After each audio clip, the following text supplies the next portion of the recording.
The JFK Assassination Time Chart. After you hear Bruce Adamson tonight, you will probably never think about the Kennedy murder the same way again. This book, as I pick it up and look through it, it's not speculation.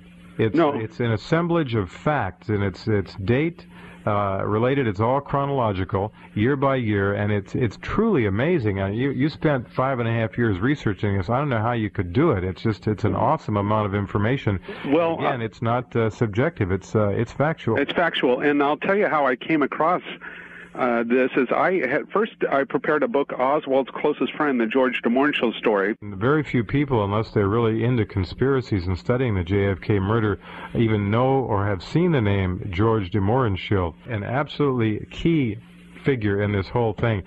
Before we get into the book itself, this assemblage of facts, which is exactly what it is, I have never come across anything like it, and to read through it, it doesn't leave much room for doubt. I mean, it's right here in your face in black and white. I mean, these are, again, not somebody whispering about somebody else. These are actual dates and times of people and events. I have never seen anything more Byzantine, a labyrinth of the most sophisticated, imponderable connections that just beyond belief. I couldn't have said it better myself. Well, I mean, it's truly amazing. And the average person will reflexively say, Lee Harvey Oswald, Kennedy dead, okay, some speculation, some controversy. But when you look at the facts here, ladies and gentlemen, it's amazing what Bruce Adamson has put together here. All right, Bruce, I'm going to let you start with the story now, and I'll stop you from time to time because there's so much to it. But well, where do I start? Let's start with Lee Harvey Oswald, the lone gunman, the man who did it all by himself, and let's spin off from there maybe some of the web. It's very simple. What has happened in the past is that everybody's focused on Lee Harvey Oswald, hundreds and hundreds of books on Lee Harvey Oswald, and there are two pieces of evidence that pretty much clear him. There are a lot of pieces, but the two that I focus on is that when he's arrested by the Dallas police, he doesn't have any gunpowder nitrates on his face. Mm-hmm. And to me, if he was really aiming to kill the president through the scope, he would have been looking through the scope and looking right down, and he would have had nitrates on his face. And somebody does hit the curb 500 feet north of the motorcade. Mm-hmm. And what I'm assuming, there was a staged shooting where de Mohrenschildt is hanging out with Oswald on April the 10th, right around that time. And Oswald allegedly shoots at this right-wing general in John Bircher in Dallas. Yeah, I remember that. And both Jack Ruby and George de Mohrenschildt said it was a staged shooting. I see. And Ruby was offered a job with the FBI in 1960. De Mohrenschildt, I can prove, was CIA in the 50s. Now, the link between de Mohrenschildt and Oswald, let's take a look at that. That's critical. Okay. How did they get to know each other, and what was their background? Well, de Mohrenschildt works for the State Department in 1957. De Mohrenschildt and his brother, I have linked to more than 60 CIA agents. Mm-hmm. The founder of the CIA's Radio Liberty, which is still in existence today, merged with Radio Free Europe, was founded by Dmitri von Mohrenschildt's closest friend, writer William Henry Chamberlain for the Wall Street Journal. Mm-hmm. And William Henry Chamberlain was tied to CIA consultants and was telling Allen Dulles how to run his Warren Commission while in '64, telling him to squash the Texas oilman theory. Well, William Henry Chamberlain had no way of knowing when he died. He died in '69, the same year as Allen Dulles. Mm-hmm.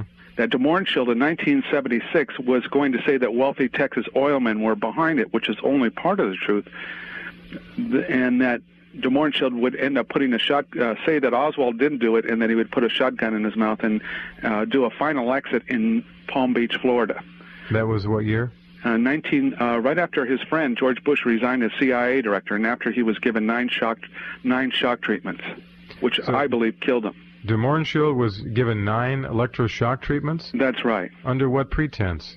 The doctor that ordered it, Dr. Asa DeLoach, was a cousin to FBI Cartha DeLoach, Lyndon Johnson's main man at the FBI. I remember. See, now, those of you listening, this is what I'm talking about. Everybody knows somebody or is married to somebody who has a first cousin who is somebody in this thing, and it's so wild, and it's all true. So I didn't mean to interrupt you, but George, no, it's fine. The listeners should know that I'm a genealogist, a historian, which I really get into analyzing the associations. I don't convict somebody. I don't make something up. I just connect them to one another. And if the piece doesn't fit, I don't use it, or I don't force it in there to try to make up something, And I contacted the West Palm Beach Sheriff's Office, and I went through the court to get a hold of George de Mohrenschildt's personal phone book. And everybody that was entered in there, except that they were written in, were entered in 1954, 55. I pinpointed the date that they're entered in there. And I did research on everybody in the book to get to know and tie them to one another and tie them into de Mohrenschildt. You mean you got de Mohrenschildt's book from the police department? I did, yes. That's not an easy thing to do, is it? No, well, I told them that I'm a dedicated researcher and that I'd keep them posted of what I had uncovered. Oh, interesting. And that they don't have the time. They get de Mohrenschildt's background, his ancestors. He's European. He comes over here. He ends up working for the CIA. How did he become such close friends with Oswald? Have you been able to nail that down? Well, he said he was. He told a writer, Edward J. Epstein, who met with him the day he committed suicide, that he was asked by the CIA keep tabs to interview Oswald and check him out, and also through James Walton Moore, the local CIA agent in Dallas. But nobody ever really knew that George de Mohrenschildt worked out of a CIA trust building in Dallas, that's the Republic National Bank building, which was a law firm in the building organized JFK's motorcade route with the Secret Service.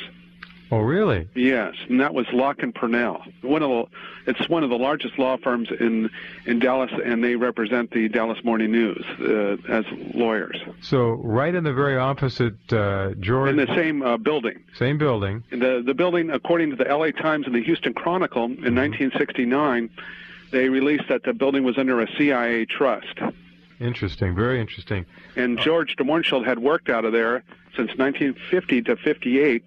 But very interesting is that even though he moved out of the building in 58 and represented the State Department in 57 when he was one of the first Americans to represent the State Department, which also collaborates with the CIA, is that he goes into the communist country of Yugoslavia and meets with Yugoslavian politicians.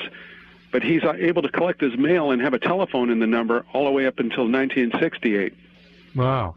All right, so what do we have by way of Oswald and de Mohrenschildt hanging out together then over a long period of time? Do we feel that de Mohrenschildt was running Lee Harvey Oswald, or were they equals? Well, people say that they have different ways of describing it, and their friendship people have jumped into the white Russian community that they're helping out, but circumstantial evidence that is compelling that proves a conspiracy is in April of '63.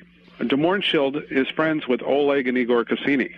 The famous Oleg Cassini, the dress designer. Who was Jackie's dress designer. Jackie Kennedy's dress designer, Oleg Cassini. All right. Okay, and Igor is listed in de Mohrenschildt's phone book in 1954-55. And Igor has married Charlene Reitzman, and Bobby Kennedy was prosecuting Igor Cassini for failing to register under the Registration Act, and I feel that Bobby Kennedy's prosecution was hard on that it was overdone, and it shouldn't have been done so cruel and mean. And what happened was on April the 8th, Mrs. Igor Cassini, Charlene Reitzman, whose father, C.B. Reitzman, Charles B. Reitzman of Palm Beach, had been good friends with Warren Commissioner Allen Dulles since 1932. Huh.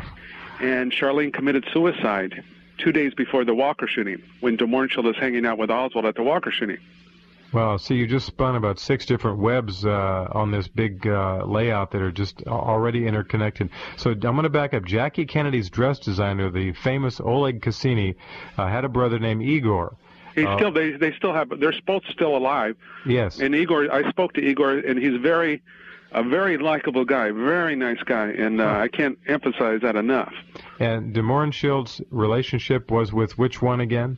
Well, I did the genealogical background on both, and the grandfather of the Cassinis, Count Arthur Cassini, was the first Russian ambassador under the Tsar to the United States. At the same time, Ferdinand de Mohrenschildt, allegedly de Mohrenschildt's uncle, was ambassador to the United States before the Revolution. So we've got this connection. Now we have de Mohrenschildt and Oswald. For how long of a period of time were they working together, hanging out together, associating together? Not very long. And, you know, when I say he's his closest friend, it's pretty much facetious that, you know, if somebody is really involved with setting somebody up or sure. You know, they're not much of a friend, but right. When you look at George de Mohrenschildt and you study him and you see his motives and what his purpose, it's not as bad as not knowing. You understand the person much more. Well, I lived George de Mohrenschildt. Again, Jackie Kennedy's dress designer, Oleg, now linked to de Mohrenschildt, who was... And Jackie, too. And Jackie, too. Now, how was that linkage? Jackie Kennedy... Jackie's mother dated George de Mohrenschildt in 1938. Oh. And Jackie was honorary chairman of an organization that de Mohrenschildt had founded in 1955, and that was the Cystic Fibrosis Foundation. Yes. And even more chilling is that Jackie bought her clothes from de Mohrenschildt's alleged aunt by marriage clothing store, Nona McAdoo, in New York City, called Che Neon. Wow, when you're digging this stuff up, your mind just must be spinning at times. When I make a discovery, I see it's important, original, you know. And it's also a vein, isn't it, that runs into other things? That's right. Mm-hmm. And it's blood, and it's everything, you know. It's just there are connections. And another important thing is that every time Lyndon Johnson went to Palm Beach, he stayed at Igor Cassini's father-in-law's house. Lyndon Johnson is also in de Mohrenschildt's personal phone book, but he's written in. Now you found this. You had the personal phone book. This is he's written in there. LBJ. De Mohrenschildt. It sounds to me like de Mohrenschildt knew everybody who was anybody involved with this. That's the key, because Oswald's closest friend happens to know H.L. Hunt, the Murchisons. He met Hoover at the Del Charro Hotel in San Diego. He knows William S. Paley, who's working for the CIA throughout the 50s. There's 4 entries for CBS in de Mohrenschildt's phone book. All right, let's take the de Mohrenschildt angle and follow it to George Bush now. What do we see there? Well, we see many failures to disclose association. George Bush has admitted to me that he's known Lee Harvey Oswald's best friend since 1942. Now, when you say George Bush has admitted to me, what do you mean by that? Well, his office, Terry, wrote to me and has admitted that George Bush has known George de Mohrenschildt since 1942. Well, I hope again, for all of you out there whose minds may be fuzzing in and out, stay with us, because you're going to continue to hear links and connections that are just amazing that you've never heard of before. So George Bush, his father, Prescott, do you feel, Bruce, with the discovery of de Mohrenschildt's phone book and the discovery after 5 years of research of all these connections and linkages, do you feel personally you've got a pretty good handle on what really happened to Jack Kennedy? I've never been so sure of something in my life. All right, now we're going to get to the exposition of your basic theory, and I've got to tell you that after all of the material I've looked at, you presented me, I want to hear it. So tell us, in your view, what happened? Well, there are a number of motives. Okay, I believe that de Mohrenschildt, friends with George Bush, has several motives. I found out that Warren Commissioner Allen Dulles, CIA Director Allen Dulles, and de Mohrenschildt's relatives, the McAdoos, de Mohrenschildt's uncle Robert Lansing, de Mohrenschildt's grandfather by marriage William Gibbs McAdoo, founded the Secret Service together in World War I. Well, I can prove that both of them knew this when they sat on the Warren Commission. I found a letter from CIA Director Allen Dulles to the brother of George de Mohrenschildt, Dmitry von Mohrenschildt, 3 days after he took over office in February of '53.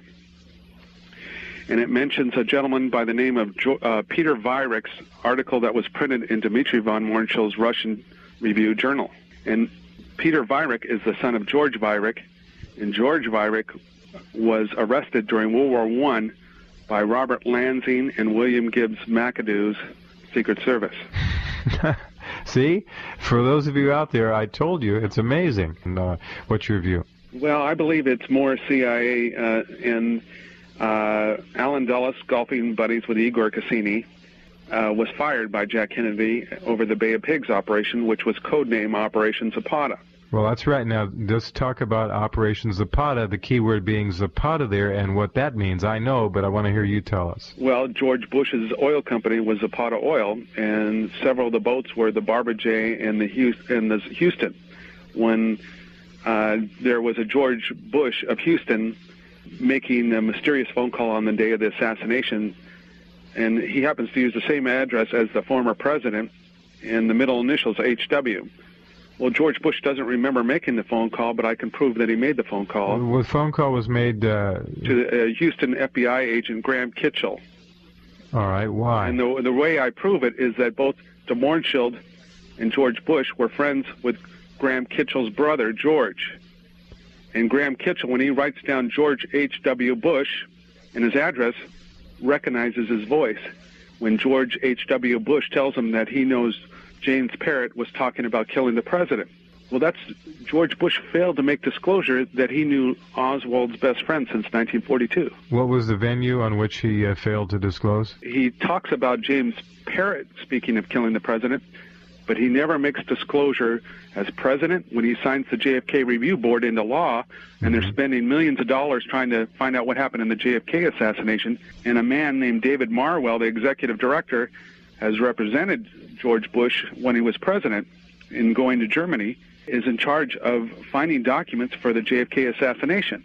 All right. But they're not going through George Bush's Zapata records or his CIA file. Mm-hmm. And when George Bush became CIA director in '76, there were 3 congressional investigations looking into the CIA's role into JFK's assassination. But George Bush failed to make disclosure that he knew Lee Harvey Oswald's closest friend since 1942. That's a long time. And it is. And the 3 congressional investigations were the House Select Committee, began in '77, the Rockefeller Commission, and the Church Commission. Wow. And San Francisco Chronicle published an article when Bush was CIA director in '76, where Bush admits that more than 200 documents are missing from the CIA's file. Dear Jeff, does your guest know any of the evidence, or of any evidence, that either Ruth Paine or her brother profited from the assassination? Yes, I have a whole volume dedicated to that, and that's their parents were Michael Paine's stepfather, Arthur Young, was the inventor of the Bell helicopter, and I just have uncovered startling new evidence.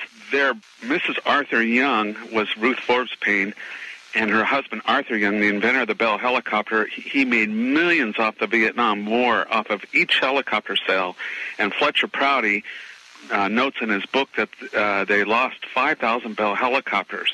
So the new evidence is that Dmitri von Mohrenschildt's spiritual advisor, Payson Loomis, for more than 50 years, they graduated together in 1927 at Yale, was the best friend of Arthur Young and Mrs. Ruth Forbes Paine. This is so heavy, and the appendix is so good, and it has photographs, and Arthur Young's partner in the helicopter designing was pilot Joseph Mashman, LBJ's personal pilot. It gets to be absurd, these people, how they were interrelated. Just amazing. Did Mohrenschildt went to Harvard? No, he went to Harvard, but didn't graduate. He graduated from Yale. I see. And he wrote his thesis at Columbia. That's Dmitri. Dmitri von Mohrenschildt. That's his brother. Where did George go to school? Do we know? George went to the University of Texas. And has a degree in geology there. So that's how he got to know George Bush so long ago. No, he got to know George Bush because Dmitri von Mohrenschildt was the stepfather to George Bush's roommate at Andover and at Yale, and they went into the Navy together, and that would be New York Stock Exchange member Edward Gordon Hooker. Wow. All right. Second part of this question. How about any of Oswald's brothers? Did they profit from the assassination? Robert Oswald offered to give him a free set of the de Mohrenschildt story, and he refused it, and he's been making a killing off of interviews. But a real nice guy, when I talked to him on the phone. Yeah. But still, he doesn't want to look at the George de Mohrenschildt side. Understand. All right, last part of the question. A free copy we offered them, and I will give your listeners a discount if they're interested. Okay. Does your guest know anything of the U.S. Army fellow who went AWOL in Germany before the assassination and tried to warn Robert Kennedy of the assassination through Swiss embassy officials? He was arrested before the assassination and later court-martialed and held allegedly in an asylum. You know anything about that? That's news to me. No, but I have a very good friend, Dr. Newport, down in L.A., and he typed up the only book written about Oswald prior to the assassination. Prior to the assassination, Dr. Newport typed up Kerry Thornley's book, Idle Warriors, which is a fictional book about Lee Harvey Oswald when he defects to the Soviet Union. Right. And I interviewed Billy Joe Lord, who was Oswald's roommate, on the boat to the Soviet Union when he went in 1959. And Billy Joe Lord's boss, he was harassed just before de Mohrenschildt committed suicide by the last person that interviewed de Mohrenschildt, and that was Edward J. Epstein and his writers.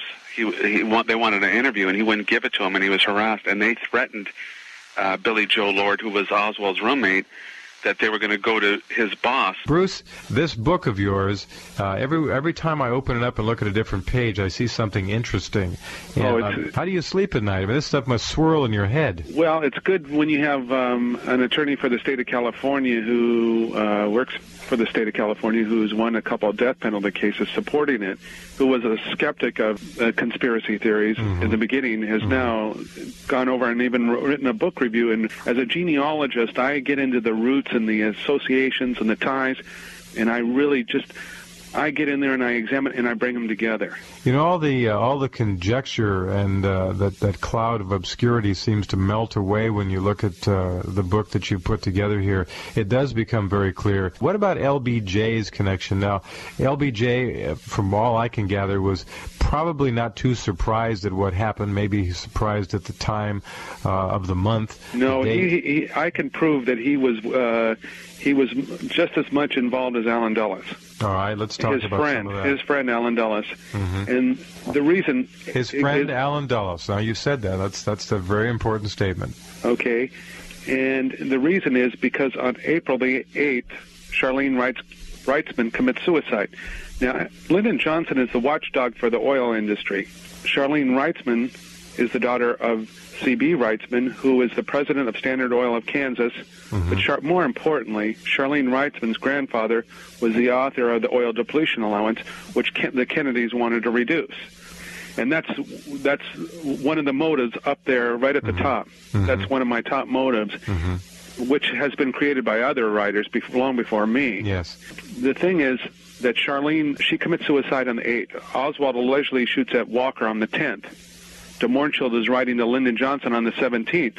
Of November. No, of April. 7 months. Okay, so we're way before, all right. Way before. The 18th, Lyndon Johnson is writing to de Mohrenschildt.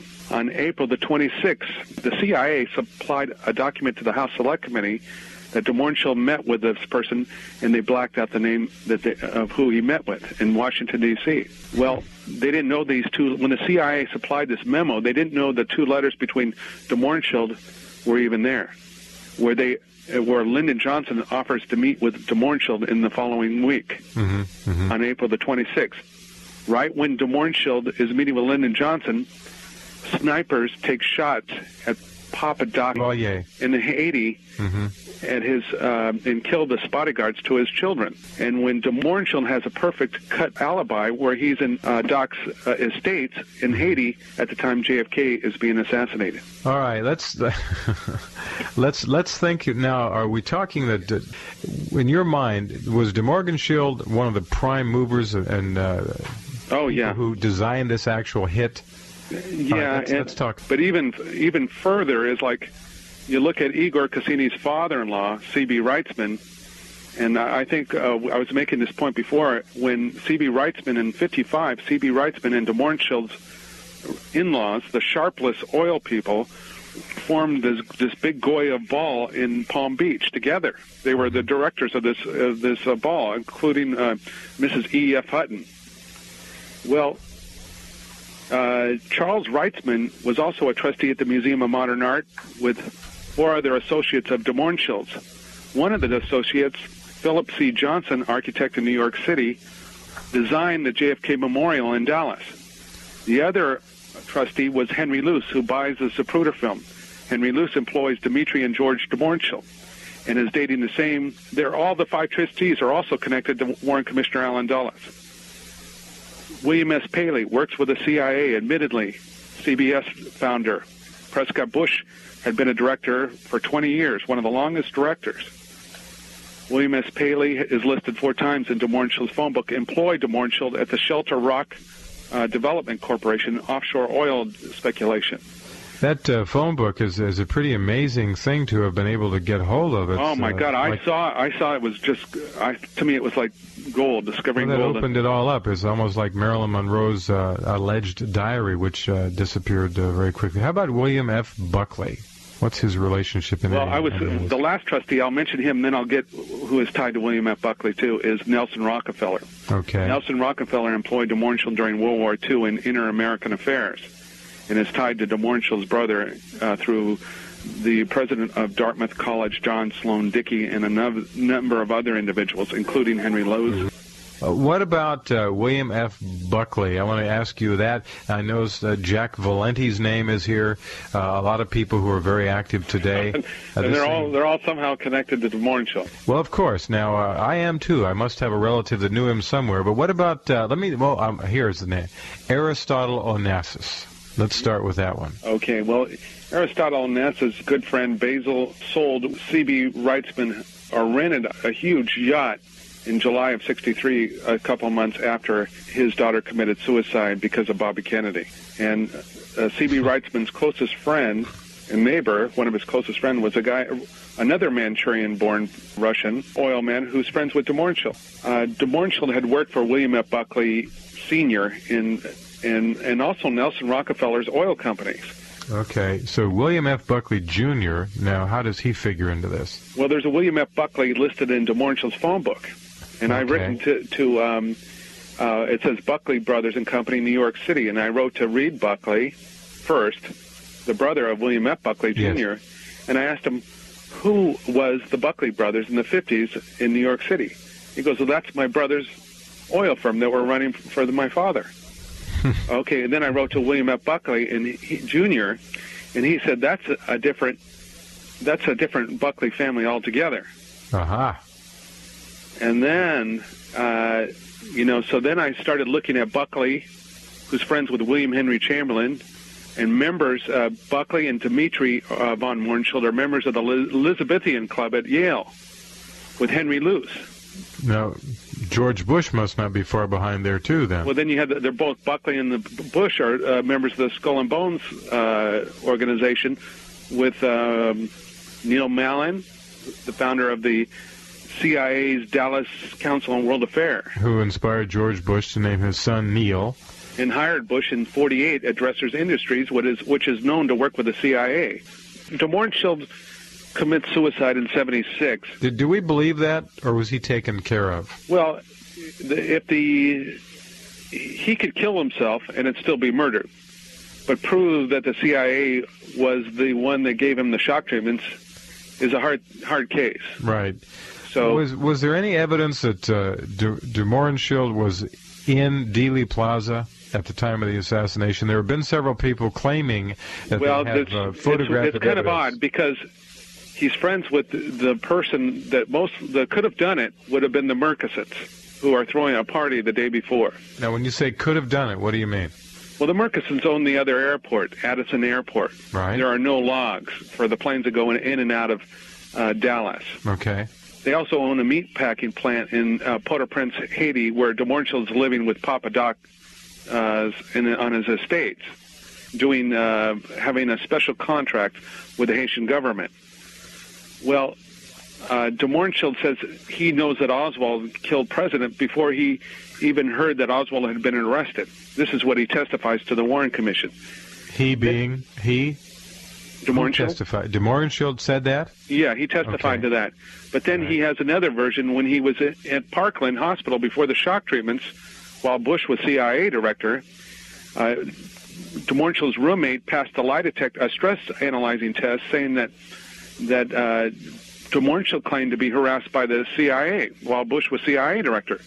Well, Bush claims 5 days after DeMorenschildt committed suicide that DeMorenschildt was being harassed by the FBI. But it's funny because DeMorenschildt and Bush were writing to one another, and the letters are disappeared, like those other 200 documents of while Bush was CIA director. But the thing is, it's so important because of all these failures to make. The important thing is that DeMorenschildt was given 9 shock treatments about 2 months after he was writing to George Bush. Okay. And the letters are gone. They mention these letters, and they're no longer. The CIA doesn't have the letters between George Bush and DeMorenschildt. Well, you've got one of the most interesting pieces of evidence I've heard in years regarding this whole JFK assassination. And I couldn't believe it in the beginning. I swear on the Bible. But like the one letter between Allen Dulles and Dmitri von Mohrenschildt in '53. Yes. Is so crucial. It is. All right. We'll take a little pause here. Okay, we are back talking with Bruce Adamson about his book. Is that when Oswald's arrested, he doesn't have gunpowder nitrates on his face, and somebody does shoot the curb 500 feet north of the motorcade. Yes. Both Jack Ruby and DeMorenschildt said that the JFK shooting and the Walker shooting were staged. That suggested that Oswald thought he was partaking in a staged plot to scare the president into using Secret Service. Yes, I've heard that too. And when he goes up there, he holds that would explain why he holds the rifle to his chest, and he's not looking down the scope with a vindictive means of trying to kill the president. He's holding the rifle to his chest, and he shoots the curb because he does whatever he's told to by the CIA. Sure, or DeMorenschildt. Well, DeMorenschildt was allegedly in Haiti at the time. Allegedly, okay, but we have some people with photographs saying that DeMorenschildt was right there.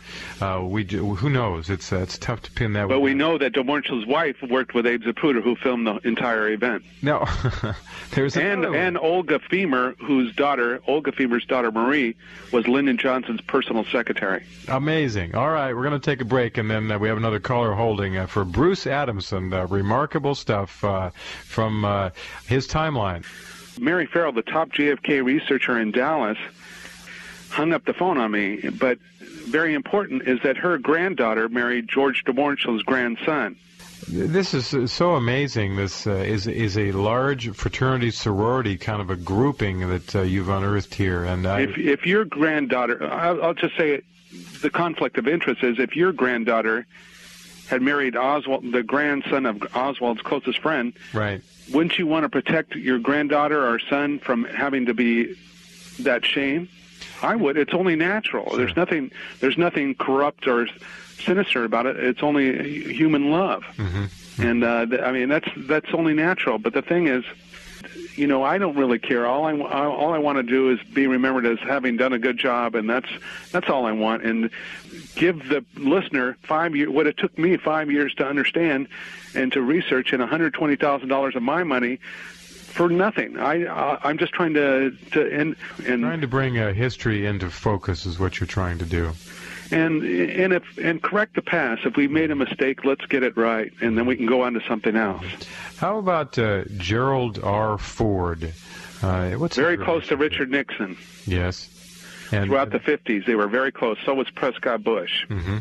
Prescott Bush helped get Nixon elected as vice president in Eisenhower. Jerry Ford, any other particular attraction to this whole thing besides having historical ties with Richard Nixon? Had a vendetta against the Kennedys in '63. He was going to say, we're going to send the Kennedy out of the homes. Send him out of the White House into one of his other homes. He was very, very hostile. But he may have just been more of a cover-up. I don't think he was, personally, Gerald Ford, I don't think was involved in any kind of sinister plot to kill the president. I think he was more, but he hired Nelson Rockefeller, who had employed DeMorenschildt. Do you expect any of them to not necessarily contact you, but to try and put this information together and leave it posthumously for the world to consider? I doubt it. Nobody wants to remember for the bad things that they've done. They want to be remembered for the good things they've done. That's true. And they have a way of blocking things, mentally blocking things out. We need to get it right, because the big loser here is Lee Harvey Oswald and his family. And never mind the Kennedys. I mean, the thing is, if Oswald wasn't the shooter, that's the worst thing that any group of people could have done to a human being on Earth, is to give somebody the blame of something that they did not do. And that's the noblest thing that we could do, is to point the blame at the real people that did it. And how would you like? What if you were the son or daughter of Lee Harvey Oswald and your father was innocent? That's a pretty noble motivation you have for trying to bring this out. It's certainly part of it, and if wrong has been done to people on such a scale as that, it's almost incomprehensible. Yeah, it's unbelievable. It's like a debt that America can never pay back. Yes, and we have to pay it back, at whatever cost. I feel it needs to be corrected. Well, it's very, very interesting.